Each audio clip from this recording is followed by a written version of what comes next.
Get to that breaking news from overnight. The fire chief confirming one man died in a house fire in Mission Hills early this morning. The man's mother, we're told, made it out alive of the home on West 69th Street. 41 Action News reporter Charlie Keegan on that street with what we've learned about this fire. Charlie, what do we know?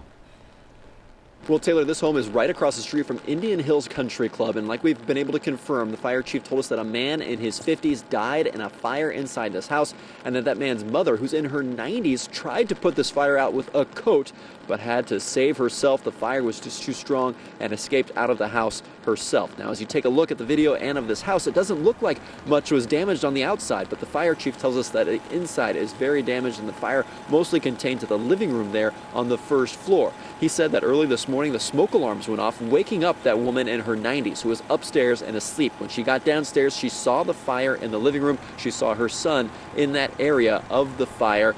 Like we said, tried to put it out, but eventually just had to get out of the house to save herself, and she got out unhurt. No injuries for her.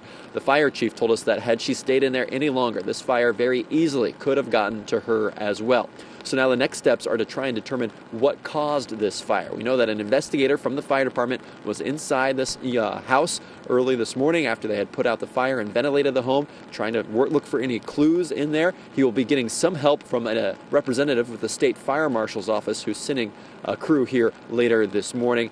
And when we looked at property records here for this address, we did find it's owned by a 90-year-old woman who has a 53-year-old son, so it seems to be adding up in that regard. Reporting live in Mission Hills, I'm Charlie Keegan, 41 Action News Today.